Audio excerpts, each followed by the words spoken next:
Si ignoras lo que ocurrió antes de que nacieras, siempre serás un niño. Cicerón. Una hora con la historia, un nuevo enfoque del pasado deshaciendo mitos, con Pío Moa. Una semana más aquí en Informa Radio, una hora con la historia, una hora con Don Pío Moa. Don Pío, bienvenido. Hola, muchas gracias.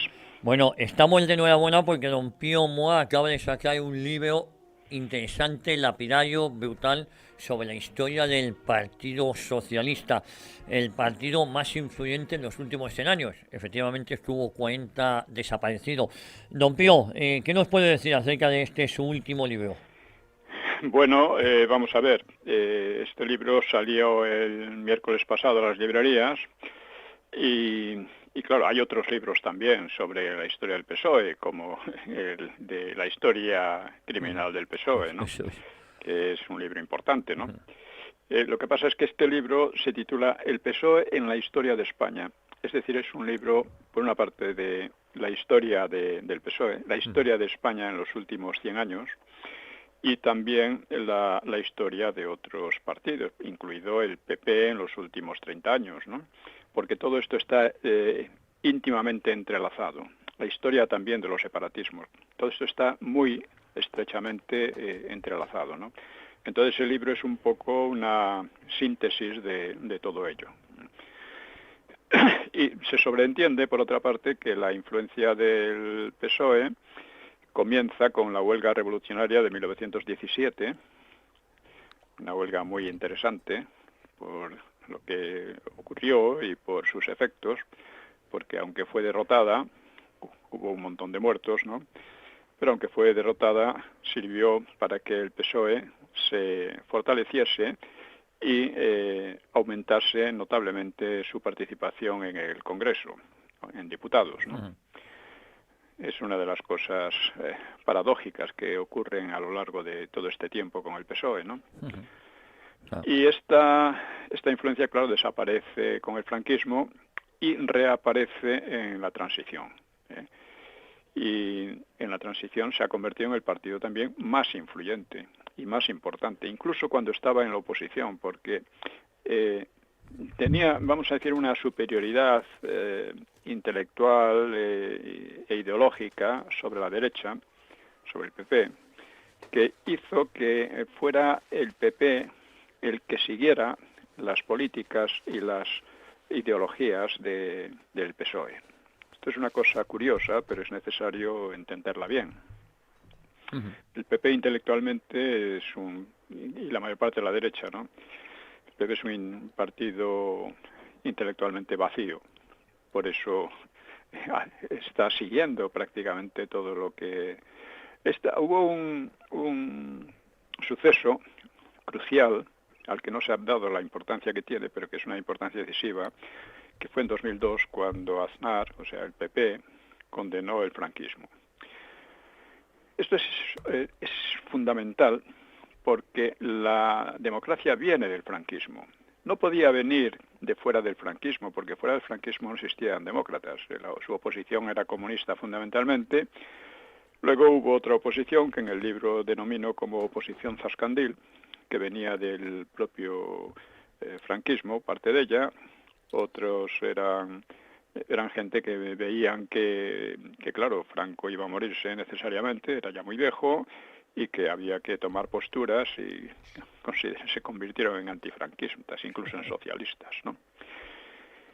Pues, dado que la democracia solo podía venir del franquismo, vino del franquismo, y desde el momento en que condenas al franquismo, como hizo el PP en 2002, pues estás condenando al régimen, estás condenando a la democracia que salió de allí, que funcionó mal, de acuerdo, pero aún así funcionó. Pudo resistir la plaga del terrorismo, pudo resistir muchas cosas, quedó un poco tocada, pero era todavía un régimen pasablemente democrático, ¿no? A partir de entonces empieza una involución política que ha degenerado hasta llegar a la actualidad, al golpismo actual, ¿no? Y, en fin, como digo, aunque existen varias historias valiosas del PSOE, conviene fijarse en el título de esta, porque ya digo, se trata al mismo tiempo de la historia de España, incluyendo todo lo que he mencionado. También hay que señalar el problema de los intelectuales, porque en el régimen de la Restauración, que era un régimen liberal y de libertades, parcialmente democrático, pues en este régimen parece que una gran parte de los intelectuales se pusieron de acuerdo para denigrar la historia de España. No es que quisieran mal a España, ellos consideraban que España era un país muy atrasado, y era atrasado en relación con otros países de Europa, pero no tanto como ellos decían. Pero decían que ese atraso venía ya de siglos atrás. España había sido siempre, por lo menos desde el siglo XVI, había sido una calamidad, Inquisición, en fin, todo lo de... recogían todas las historietas de la leyenda negra. Esto Ortega, esto Azaña, esto Costa y muchos más. Y estos eran los intelectuales más influyentes, ¿no? Entonces, claro, esto... su propósito era, como llegaron a decir, como reiniciar España o reconstruir España o algo así, como si no hubiera existido, ¿no? Y esto lo decían unos señores que claro, lo que se proponían era una tarea titánica, pero de titanes no tenían nada, eran unos burócratas que vivían del régimen, eran funcionarios del régimen, se habían educado en el régimen, pero renegaban del régimen, o sea, de la Restauración, del régimen liberal, y de todo el resto, porque se suponía que ellos traían algo completamente nuevo. Claro, esto venía muy bien, entre otros, a los separatistas, porque si la historia de España había sido tan mala, pues lo mejor es separarse de ella. Venía bien también a los socialistas y anarquistas, porque ellos también tenían la misma idea. Como decía Julián Marías, el PSOE, el problema del PSOE es que tiene una idea negativa de España, ¿no? Y esto explica muchas cosas. Bueno, pues de España ha tenido una evolución política muy accidentada, más que la mayor parte de otros países europeos, con 6 regímenes, que en realidad se puede decir que son 7, porque en 2002, cuando se condena al franquismo, se está condenando, de hecho, al régimen, ¿no? Y iniciando otro que está dando marcha atrás en todo, ¿no? Estos regímenes son la Restauración liberal, donde nació el PSOE, la dictadura de Primo de Rivera, con la que colaboró el PSOE, la Segunda República, que fue destruida por el PSOE. Esto es algo que asombrosamente no lo dicen o no insisten lo bastante las historias, tanto de derecha como de izquierda. Bueno, las de izquierda pretenden que en realidad el PSOE fue el alma de la República. Y no, señor, fue todo lo contrario, fue el que destruyó. Lo destruyó mediante el Frente Popular, en el que estaban también los separatistas catalanes, luego durante la guerra los vascos, también los anarquistas y los comunistas. Pero el elemento principal ahí fue sin duda el PSOE, junto con los republicanos de izquierda de Azaña, pero que estos realmente no representaban nada. Eran 4 gatos y poco más. El elemento político decisivo eran los socialistas, aunque no participaran en el gobierno al principio del Frente Popular, ¿no? Luego vino la que Tamames llamaba la era de Franco y la democracia actual, en la que, ya digo, pueden distinguirse dos etapas que son casi 2 regímenes distintos, ¿no? El de la transición y el que dura... y el que, ha desembocado en golpismo actualmente. Bueno, pues como digo, en todas estas etapas el PSOE desempeñó un papel crucial. Primero, fue uno de los principales destructores de la Restauración, aprovechando la guerra de Marruecos, ¿no? Luego, fue, como digo, el destructor de la Segunda República. Luego, curiosamente, colaboró de una manera muy productiva con la dictadura de Primo de Rivera. Y claro, uno pensaría, bueno, al llegar a la República sería todavía más colaborador.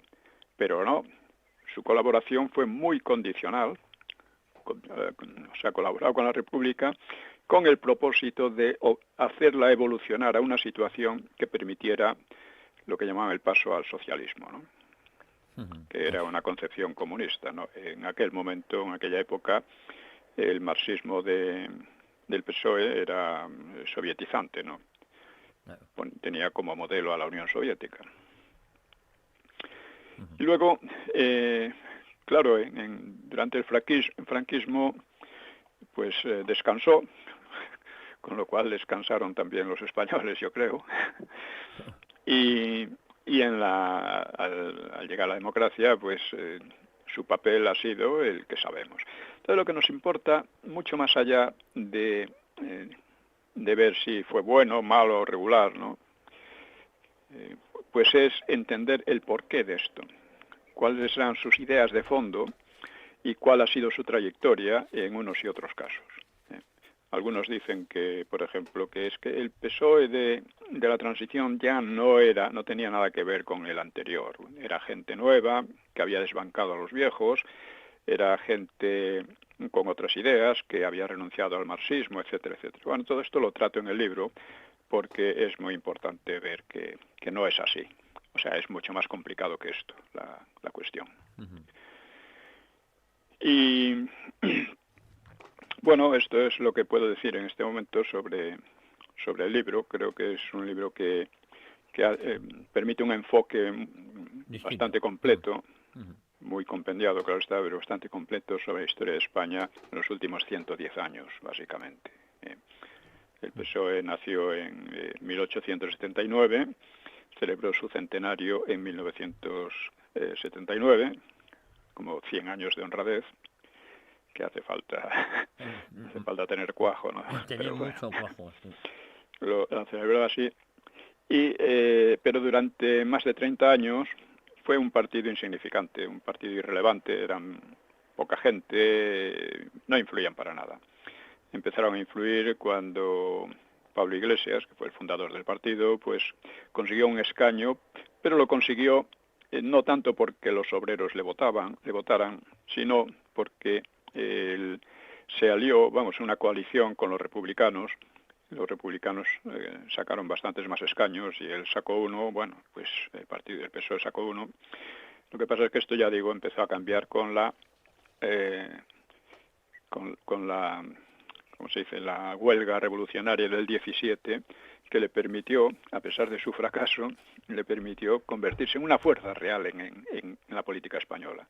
Después de esa huelga, a pesar de que aparentemente el régimen triunfó, pues quedó malherido y le quedaron solo 5 años de vida.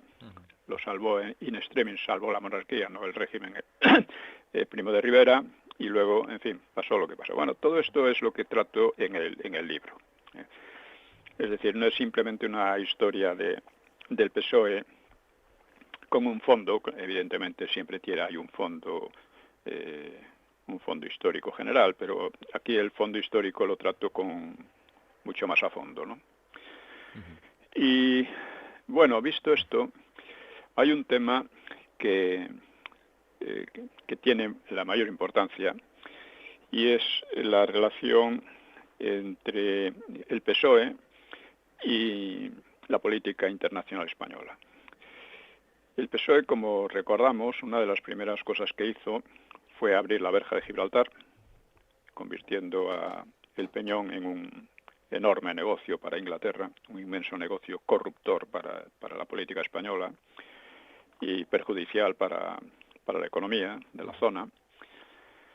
Y después pues metió a España en la OTAN. En realidad ya la había metido la UCD, Leopoldo Calvo Sotelo, que era un anglómano casi feroz, diríamos, ¿no? El que decía que lo de las Malvinas era una cosa distinta y distante, que no tenía nada que ver con nosotros. Eso teniendo Gibraltar aquí, bueno. Bueno, él había dicho también que iba a abrir la verja, pero quienes la abrieron fueron los del PSOE. Y que metió a España en la OTAN. España no necesitaba entrar en la OTAN porque tenía unos tratos particulares con USA, que USA era el amo de la OTAN, vamos a decir. USA e Inglaterra son las dos potencias clave en la OTAN, ¿no? Las demás son un poco satélites. Pero en aquel momento en que todavía existía la Unión Soviética, pues no dejaba de tener cierto sentido. La Unión Soviética era una amenaza real para el resto de Europa, y porque era el sovietismo era una doctrina muy expansiva. En España estuvo a punto de triunfar en la guerra civil, estuvo cerca de triunfar, y entonces la entrada digamos que podía tener cierto sentido, aunque no era necesaria, ¿no? Debido a los acuerdos con USA, pero cuando cae la Unión Soviética deja de ser necesaria. La OTAN, esta es la cuestión. El PSOE tiene mucha relación, el PSOE y el PP, porque la derecha estaba de acuerdo. Bueno, ahora pues muchos depositan sus esperanzas. Estoy leyendo algo que ya he publicado aquí, pero que me parece esencial sobre la neutralidad de España. Muchos depositan sus esperanzas en que Trump gane las próximas elecciones en USA e imponga unas negociaciones de paz en las que probablemente Ucrania perdería gran parte de su territorio, es decir, el de población propiamente rusa, al que ha intentado avasallar de una manera feroz, ¿no? Y eso por haber escuchado los belicosos cantos de sirena de la OTAN, porque claro, lo de Ucrania no es un hecho aislado, ¿no? Es posible que sea así, que Trump acabe con esto. Pero las razones de fondo que han impulsado el conflicto de Ucrania pues permanecen, y entre tanto la contienda ha tenido efectos políticos mundiales, mucho más allá de Ucrania, mucho más allá de la misma Europa, porque ha empujado a Rusia hacia China y ha provocado una división mundial en dos grandes bloques cada vez más antagónicos. Bueno, en realidad tres, porque está también el mundo islámico, cada vez más agresivo también, ¿no? Y esto no augura un futuro tranquilo.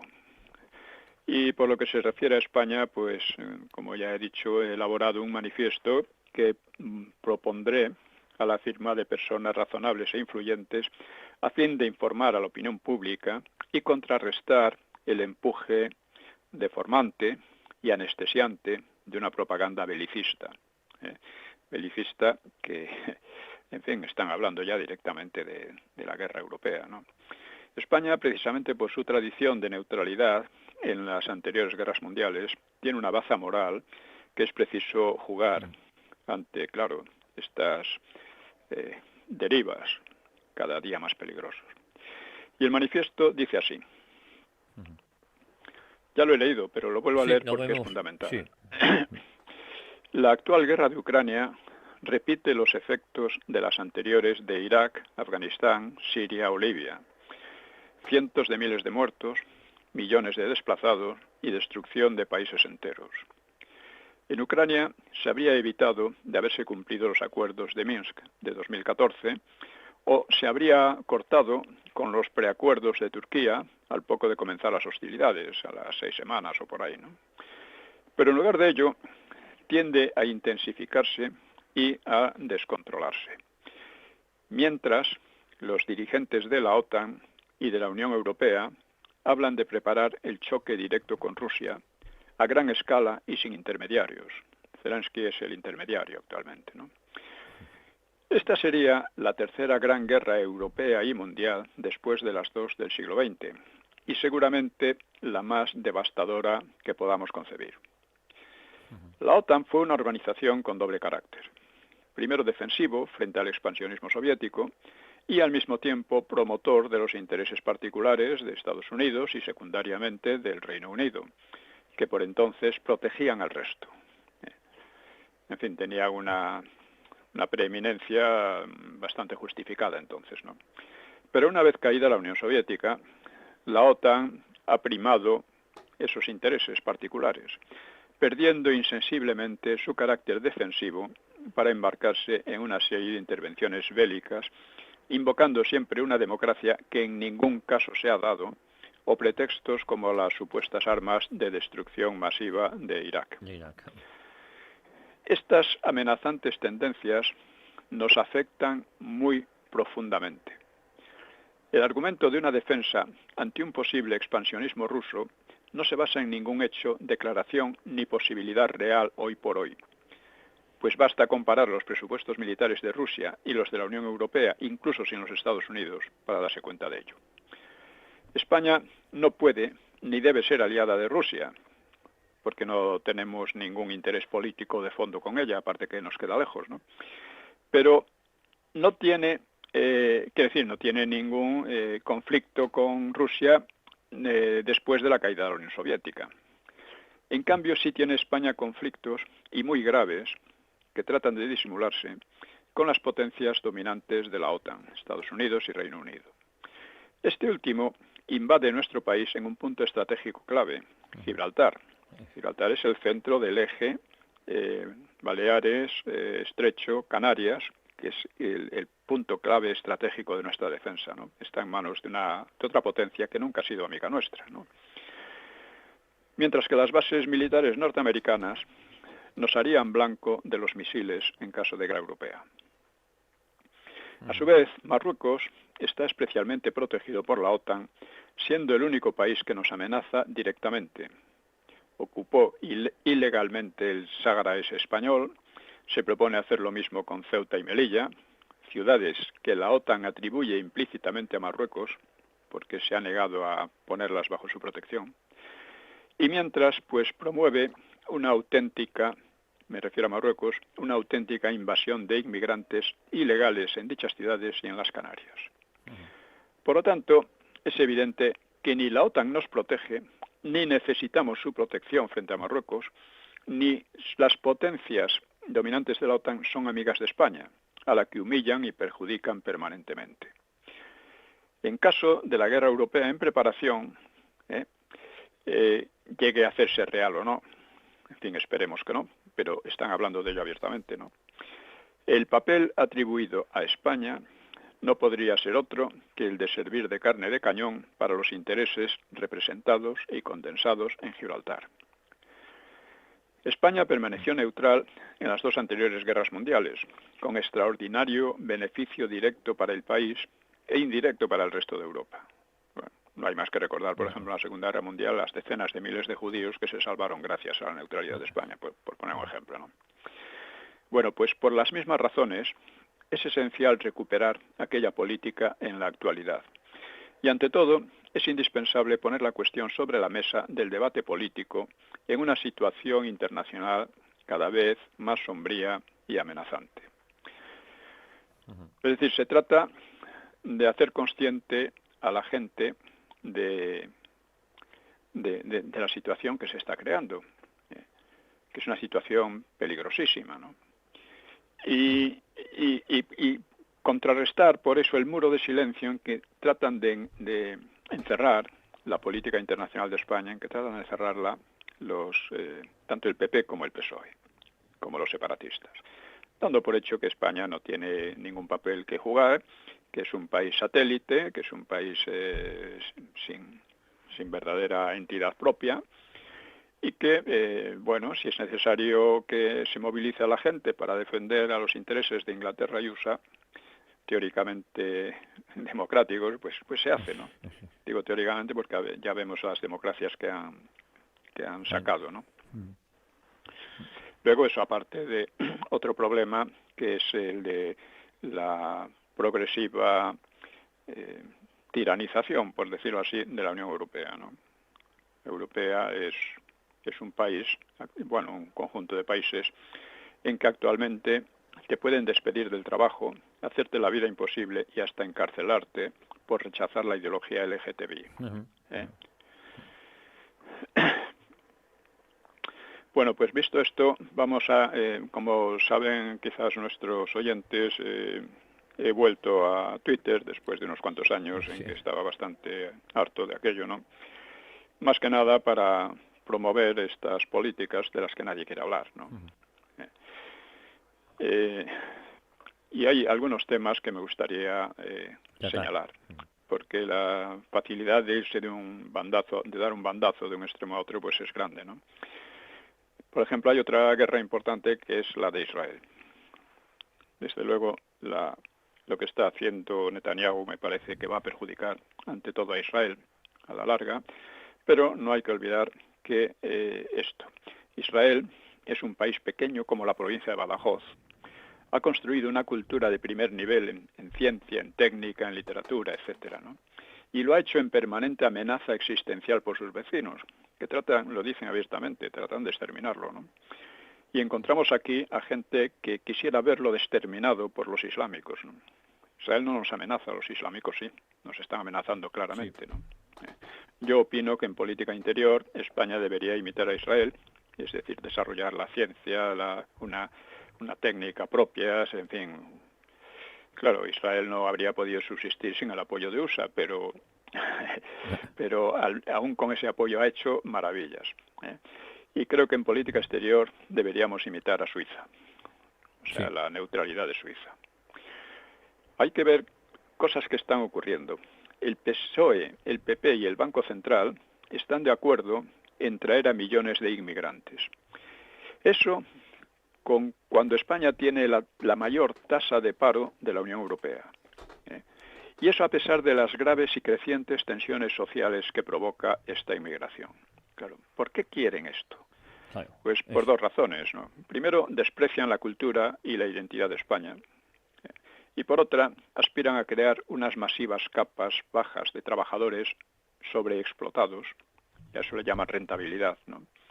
Y este es el secreto de su humanitarismo, ¿no? Y de su solidaridad. O sea, lo que están creando ya es unas capas de población que además, primero, son de otra cultura, no se identifican con la nuestra y además están muy resentidos porque van a estar pues muy explotados y van a ser las capas más bajas y por eso mismo no se van a integrar, ¿no? He tratado algunos otros temas. Por ejemplo, el primer derecho de un niño es a un padre y una madre reales y no a una parodia de dos papás o dos mamás. Es que el desprecio a los niños, el odio a la maternidad, la promoción de la sexualidad estéril, o sea, la homosexual, ¿no? Pues son señales de una profunda decadencia social. O sea, la homosexualidad es un asunto particular de cada cual, evidentemente, pero hacer de ello un eje de la política y una promoción, pues es algo, ¿no? Es otra cosa. He comentado también la posición de Jiménez Los Santos, cada vez más lamentable, más repugnante, ¿no? Ha destrozado una empresa que por unos años pareció revitalizar el enclenque panorama intelectual y político del país. Hoy día está destrozada, ¿no? He mencionado también que el PP es mucho más peligroso que el PSOE porque aplica las mismas políticas, finge lo contrario y desarma cualquier resistencia a ellas. Hablando de otros temas, pues dicen las feministas que los hombres son violadores en potencia. Hombre, en potencia también son genios, grandes escritores, inventores, en mil cosas, ¿no? Y que son las feministas en potencia, o quizá no tan en potencia, pues asesinas de vidas humanas en el vientre materno, por ejemplo. Habría que preguntárselo, ¿no?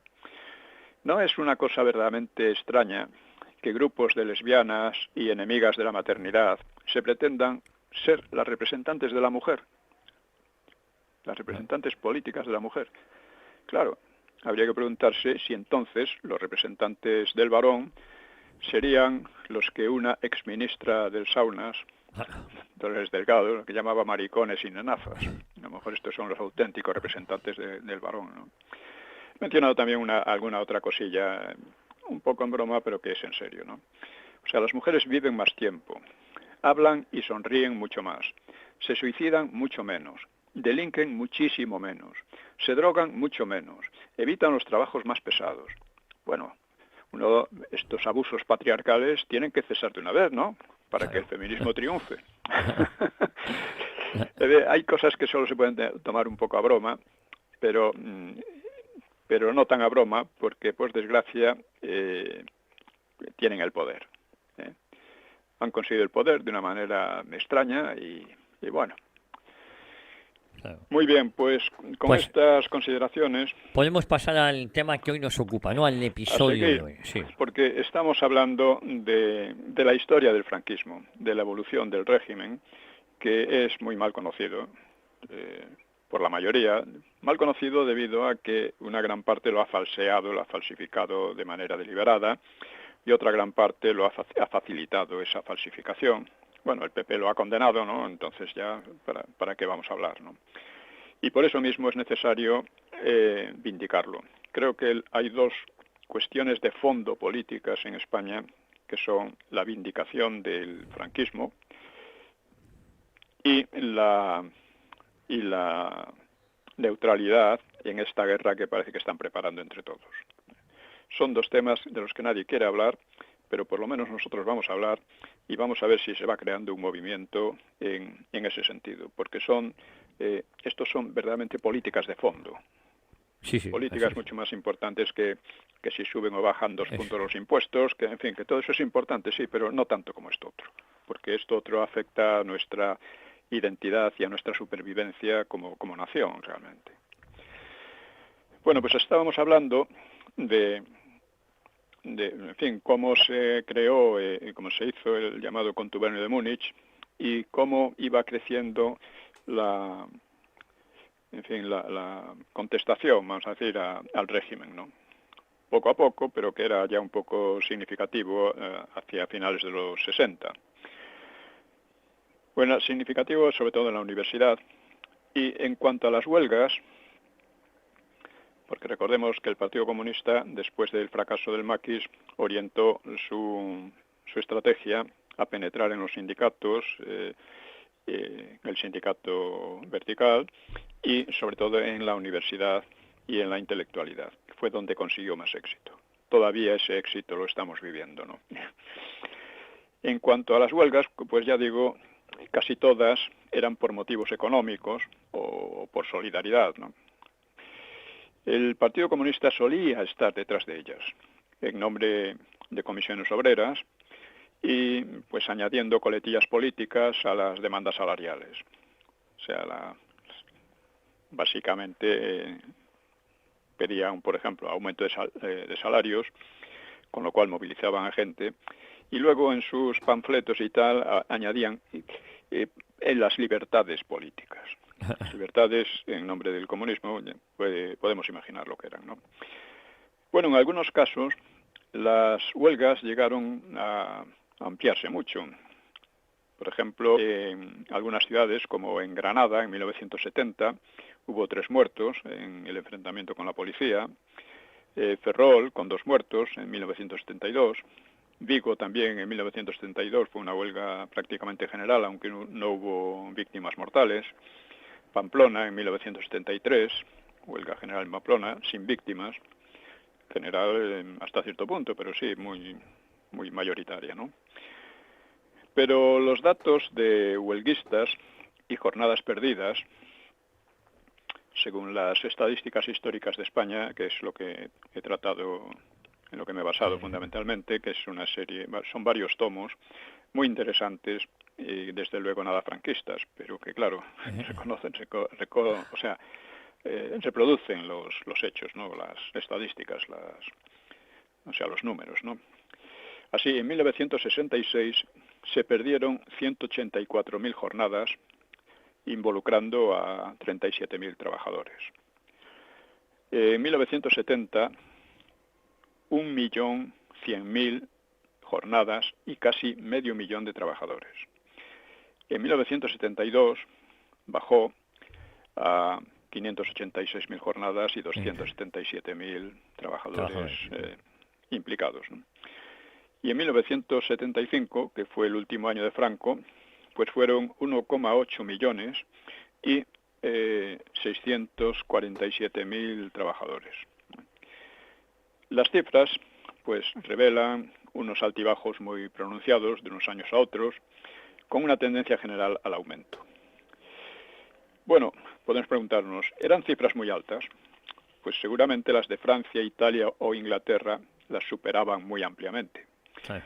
Y al llegar a la democracia, las huelgas se dispararon, multiplicando hasta por 10 en 1979 las cifras máximas anteriores. Y otros muchos años, ya en la transición, pues las multiplicaron por 5 y por 6. Solo bajaron a cifras comparables en la década de los 90.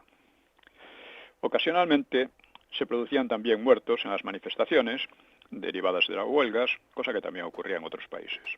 O sea, no era una cosa tan extraña. Claro.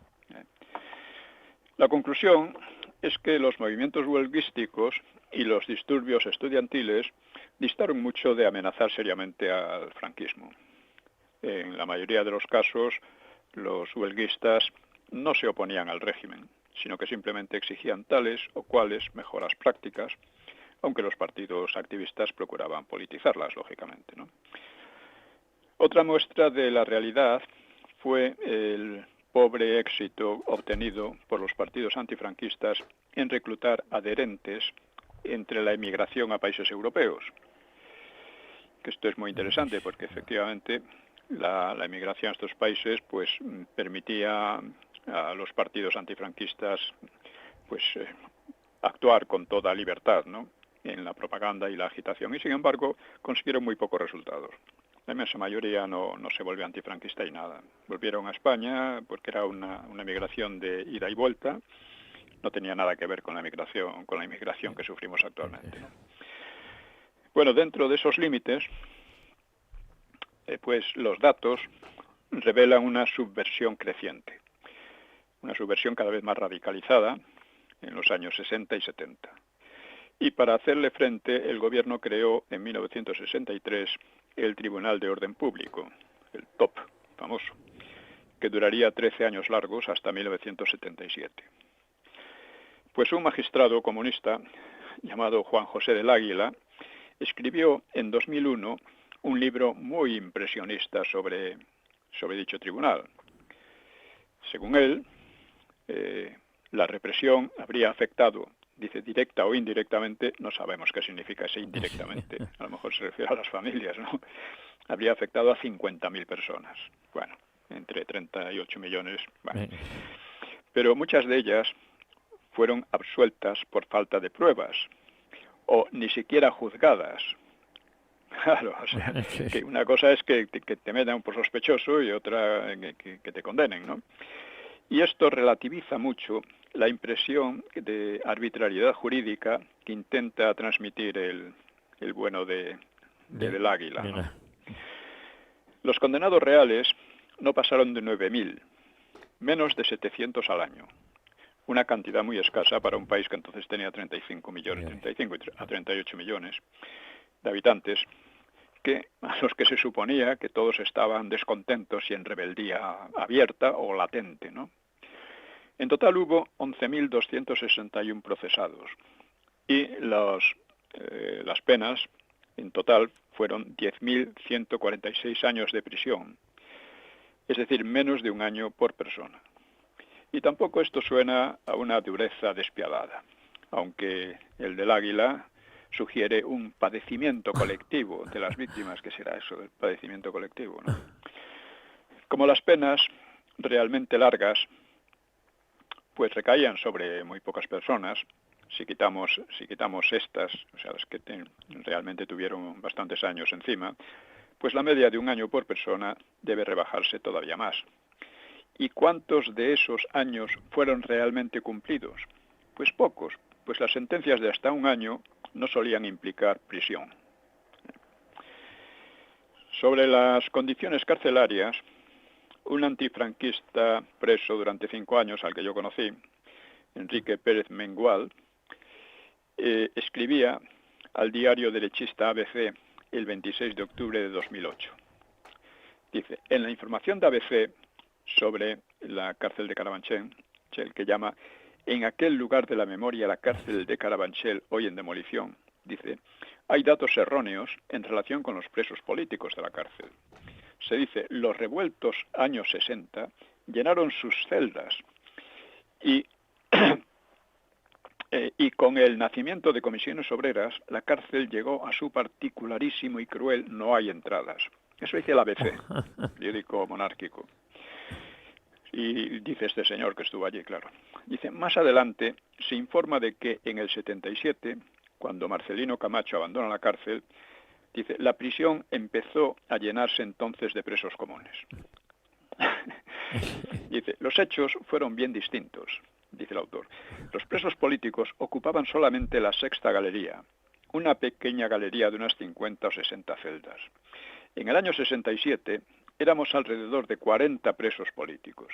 Y, ojo al dato, la población reclusa total en la cárcel era en junio de 1972 de 1.519 reclusos, según figura en una pizarra de la prisión que se reproduce en el artículo. O sea, casi todos comunes desde siempre, ¿no? En la sexta galería, además de miembros del Partido Comunista y de comisiones obreras, había anarquistas, trotskistas, maoístas, etarras, y la suma total en el año y medio que yo permanecí allí nunca rebasó la cifra de 60 presos. Por allí no apareció ni un solo socialista. La sexta, como ya he dicho, era una galería de apenas 60 celdas, soleada, limpia y reluciente, limpieza esmeradísima a cargo de los comunes del reformatorio. Las celdas estaban abiertas 14 horas diarias, libertad de movimiento por el patio y la galería, campeonatos de pelota a mano, torneos de ajedrez, clases de inglés, el equipo de fútbol de los políticos disputando una liguilla con los equipos de las otras galerías. Disponíamos de cocinas y comedores propios y diariamente las distintas organizaciones celebraban reuniones en las que, junto a charlas sobre materialismo dialéctico o historia del movimiento obrero, se hacían vaticinios, el año 66, sobre la inminente caída del franquismo. Esto era otra cosa que era común entonces en el Partido Comunista y otros, ¿no? El franquismo estaba a punto de caer ya desde el año 60, ¿no? Esto dice este señor que estuvo allí. Estuvo encarcelado 4 años y un año y medio en Carabanchel. Bien. El monárquico ABC había publicado un reportaje siguiendo los tópicos de la propaganda izquierdista. Como muchos otros derechistas, quería mostrarse más antifranquista que nadie. Esto hay que conocerlo, ¿no? Lo mismo ha pasado con el Valle de los Caídos. Empezaron a decir que fue construido por 20.000 presos políticos en régimen de esclavitud. Y esto lo reproducía el ABC tranquilamente. ¿Por qué? Porque debía pensar que así se ganaba un poco el aprecio de estas izquierdas, ¿no? En fin. Y por supuesto, Del Águila olvida comparar estos datos con los de los países en los que comunista se sentía identificado. Porque claro, este era un magistrado, debía ser de los de jueces para la democracia o algo así. Es decir, jueces contra la democracia, porque es un invento comunista, ¿no? Bueno, pues pasamos ahora a otro tema que es interesante sobre la ETA, el genocidio vasco, el llamado genocidio vasco y el asesinato de Carrero Blanco. Lo iremos tratando. Un fenómeno llamativo de los años 60 y 70 fue que mientras los gobiernos de Franco se liberalizaban y el país prosperaba, la oposición adoptaba un tono más radical. O sea, toda ella pintaba al franquismo con tintes tan negros que cualquier violencia contra él sería necesaria, o al menos sería disculpable, con la convicción común de que una dictadura solo caería por la fuerza, ¿no? Derrocándola en un movimiento revolucionario, ¿no? Esto es una cosa muy común, ¿no? Que lo decía gente de derecha y izquierda, de la derecha zascandil antifranquista. A pesar de ello, apenas había violencia práctica en todo el país. Después del escarmiento del maquis, el Partido Comunista cosechaba éxitos con sus métodos legales e ilegales y sus tácticas de infiltración en medios intelectuales, universitarios y obreros, con los lemas de reconciliación nacional o pacto para la libertad, atrayéndose a simpatizantes llamados progresistas, que estaban entusiasmados al mismo tiempo con Fidel Castro y con la lucha en Vietnam, con las democracias europeas, o con la revolución cultural maoísta o el mayo francés. Todo les valía. Todo iba junto, ¿no? Los progres, así llamados despectivamente por los comunistas llamamos progres a toda esta gente, que nos parecía que eran simpáticos, pero que no tenían ni idea, ¿no? pues estos solían mostrarse muy radicales de palabra, pero muy poco de obra. El Partido Comunista recogía de ellos pues ayuda económica, firmas para sus protestas y alguna movilización de vez en cuando, ¿no? Los ácratas, o sea, los anarquistas, con su tradición terrorista, pues actuaron muy poco. Hubo algunos asesinatos en los años 50 en Barcelona, algunos bombazos ocasionales que hemos citado, pero, por supuesto, tampoco los socialistas ni los separatistas catalanes y vascos, que antes de la guerra habían sido tan potentes, pues ninguno de ellos hacía resistencia digna de mención al terrible régimen fascista, ¿no? Y esto era un signo de cuánto había cambiado la sociedad desde la República. Es decir, a pesar de su agitación, no conseguían gran cosa, ¿no? Pero al calor del conflicto chino-soviético, pues saltaron a la palestra nuevos grupos que se proclamaban marxistas-leninistas. Recordemos que chinos y soviéticos se separaron agriamente cuando, después de que Khrushchev condenara los crímenes de Stalin. Claro, para los maoístas y para los albaneses, esta condena significaba condenar el socialismo y eso no se podía consentir. En lo cual tenían bastante razón, por otra parte. Si condenas a Stalin, estás condenando todo el ideal socialista, claro. Socialista comunista. Pues estos grupos se proclamaban marxistas-leninistas ortodoxos contra el revisionismo, el social imperialismo. Ojo con el revisionismo, ¿no? Yo también soy revisionista.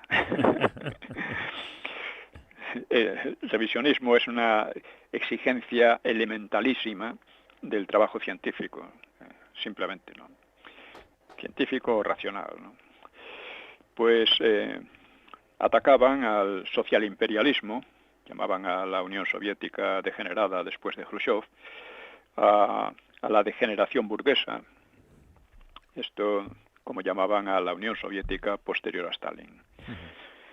Estos grupos eran conocidos popularmente como prochinos o maoístas, y algunos de ellos procedían de organizaciones católicas o criticaban la táctica de Carrillo, proclamaban la lucha armada como método necesario para derrocar a la burguesía e imponer la democracia popular o el socialismo. Uno de ellos era la ORT, venía de los católicos, ¿no? Sin embargo, año tras año, la lucha armada que siempre proclamaban, pues se limitaba a la retórica o a algunas raras acciones chapuceras. Y a todo esto, el año 1968 iba a marcar un hito en el mundo, ¿no? Fue, entre otras cosas, el año del Mayo francés, del ataque general del Vietcong, conocido como Ofensiva del Tet, que dejó en situación precaria, ¿no?, al ejército useño, aunque la ganó el ejército, pero quedó un poco tambaleante todo aquello, ¿no? Fue del aplastamiento de la llamada Primavera de Praga por los tanques soviéticos. La Primavera de Praga fue un experimento reformista dentro del comunismo que Moscú consideró desestabilizador, porque lo era. Sí. En cuanto Gorbachev inició un movimiento reformista también, aquello se vino abajo. El Mayo francés empujó a Francia al borde de una revolución real y iba a tener largos efectos ideológicos. O sea, una raíz, por ejemplo, del movimiento LGTBI, pues está en el Mayo francés, desde luego. Y la ofensiva del Tet pues supuso para los comunistas de Vietnam una derrota militar, pero paradójicamente una victoria política. Y la Primavera de Praga pues provocó una crisis en los partidos comunistas occidentales que jugaban a vestirse de demócratas. Entonces quedaba en evidencia. O sea, decir que el comunismo era democrático, y pues ya estamos viendo cómo es. Entonces, dentro de ellos, mucha gente, pues ilusa, pues que se había creído todo aquello, pues empezó a desengañarse. Y Carrillo, que vio el peligro vio el peligro que se cernía, pues censuró suavemente la intervención en Checoslovaquia y tomó una leve distancia con el Kremlin, aunque siguió dependiendo en parte de sus subsidios y de la mejor relación que tenía con Alemania Oriental, Rumania, Corea del Norte, Cuba, etcétera, porque el PC, a pesar de ciertos roces con el partido soviético, pues tenía muy buenas relaciones con todas estas grandes democracias, ¿no? Alemania Oriental, Rumanía, ¡buah! El año 68 tuvo otro... De la Alemania Oriental se puede decir algo muy interesante, y es que uno de sus métodos para conseguir divisas era cambiar por divisas a los presos políticos. Tenía un montón de presos políticos y decía, bueno, les soltamos y que nos pagan por eso, ¿no? Era como un tráfico de esclavos, ¿no? Eso era el comunismo, ¿no? Y el año 68 tuvo otro rasgo especial en España. La ETA asesinó por primera vez. Esto lo contó 30 años después Ignacio Sarasqueta, que era acompañante del autor de los disparos, que se llamaba Javier Echevarrieta o Xavi. Pues ocurrió así. Un guardia civil de tráfico, José Antonio Pardines, les hizo parar el coche. Y dice Sarasqueta, supongo que se dio cuenta de que la matrícula era falsa. Nos pidió la documentación y dio la vuelta al coche para comprobar si coincidía con los números del motor. Xavi me dijo entonces, si lo descubre, lo mato. No hace falta, contesté yo. Lo desarmamos y nos vamos. No, si lo descubre, lo mato. Salimos del coche. El guardia civil nos daba la espalda en cuclillas, mirando el motor por la parte de atrás. Sin volverse, comenzó a hablar. Esto no coincide. Xavi sacó la pistola y le disparó. Cayó boca arriba. Xavi volvió a dispararle 3 o 4 tiros más en el pecho.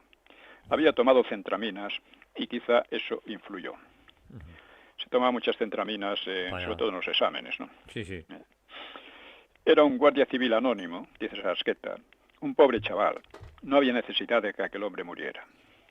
Y comenta John Juaristi, en el libro Sacra Némesis, Echevarrieta disparó por la espalda a un hombre agachado y lo remató cuando yacía en el suelo boca arriba. No fue un enfrentamiento, no fue la heroica lucha de un guerrillero contra un enemigo prevenido, sino un asesinato. Instituyó el estilo de la ETA. Tiro por la espalda y, si es posible, con la víctima maniatada. Sí. Una de las cosas curiosas es la gran simpatía que despertaba la ETA en la oposición. En el PSOE, en el libro sobre el PSOE trato este asunto también, ¿no?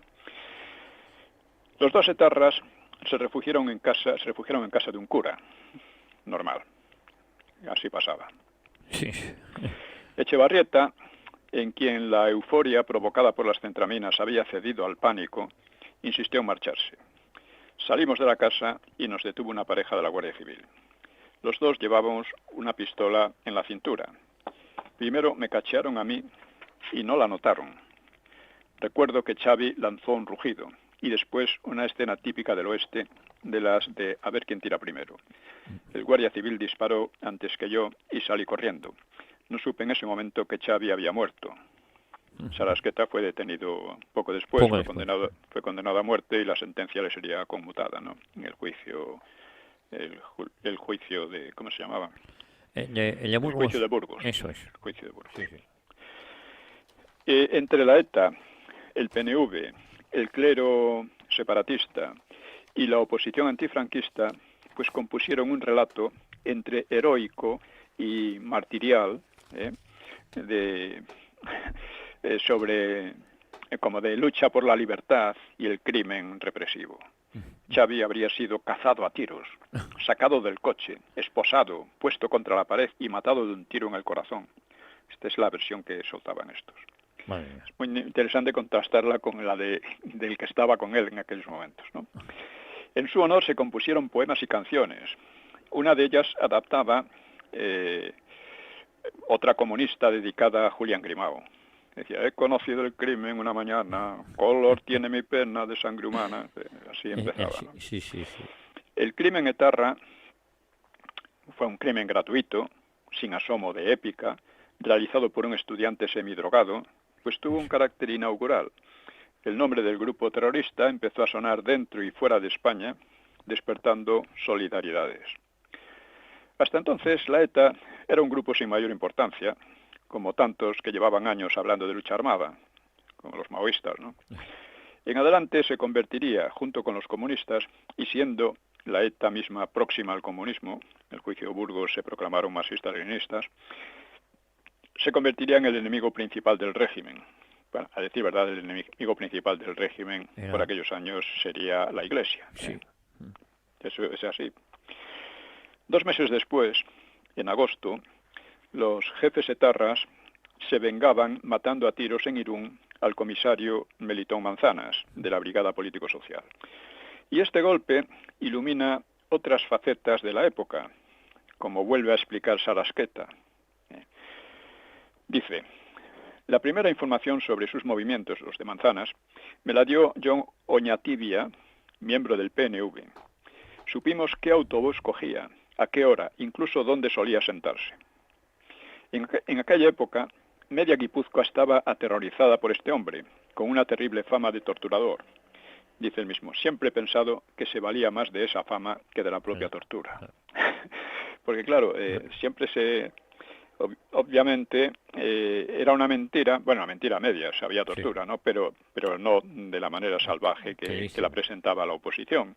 Pero claro, eso tenía un efecto contrario, porque los que caían en manos de la policía pues cantaban enseguida, ¿no? Pensando: aquí me van a destrozar a torturas, ¿no? Eso dice Sarasqueta. Los antifranquistas solían describir a los policías como torturadores, ya digo, y a veces eran víctimas de su propia propaganda, al fomentar un miedo que, como da a entender Sarasqueta, facilitaba los interrogatorios, aunque había torturas en algunos casos. El órgano del Partido Comunista Mundo Obrero justificó el atentado tildando a Manzanas de torturador de comunistas, católicos, socialistas y otros demócratas. Vamos, y otros demócratas. Sí. Nótese la inclusión de los católicos como demócratas junto a comunistas y socialistas, ¿no? Sí. Estas cosas no parece que se han olvidado y no se deben olvidar porque es la realidad misma, ¿no? Por su parte, la realidad histórica, quiero decir. Por su parte, el PNV desaprobó el atentado, pero acusó a Manzanas de atrocidades e hizo correr el bulo de que su asesinato obedecía a un asunto de faldas, que no tenía que ver con la ETA, ni con los separatistas. No, que era un asunto de faldas, pues algún marido ofendido, algo así, ¿no? Eso el PNV. Era una intoxicación evidente, pues un PNVista destacado había estado en el origen del hecho, ese Oñatibia que había dado la información a los de la ETA, ¿no? Oñatibia era miembro del Servicio de Información y Propaganda del PNV en USA, Estados Unidos. Estaba relacionado con la CIA. Había vuelto a España en los años 60 para promover actividades culturales de matiz separatista. Y por cierto, la ambigua condena del PNV a la ETA pues se volvía incondicional al régimen. Un comunicado oficial del llamado gobierno vasco en el exilio, con asistencia de socialistas y republicanos, rechazaba, cito, con la mayor vehemencia los abusos de poder del gobierno franquista, del gobierno franquista, que se instauró y funciona violentamente, pues esa violencia ha dado lugar a la otra. O sea, la violencia franquista daba lugar a la otra, ¿no? O sea, todo el poder se apoya en la violencia, en USA, en cualquier país, ¿no? El genocidio, dice, el genocidio sañudo y persistente, la negación y el atropello sistemáticos de los derechos de la persona humana y la práctica repetida e inhumana de la tortura que el régimen franquista viene practicando ininterrumpidamente durante los largos años de su dominación sobre el pueblo vasco, han creado en Euskadi un clima de extrema tensión y violencia. Don Pío, nos queda un par de minutos porque se ve el santo al cielo, estaba atontado y no nos queda nada. Bien, bueno, pues termino ya entonces. En octubre exageraba, hablando de más de 150 presos y 50 confinados, como fruto del estado de excepción, lo cual desde luego era una cifra muy baja para lo que llamaba un masivo terror del Estado. Es decir, el terror era escasísimo. Pues don Pío, lo dejamos aquí, si te parece, con la promesa de volver la próxima semana aquí a Informa Radio a Una Hora con la Historia. De acuerdo. Muchísimas Pues gracias. un abrazo para todos. Gracias.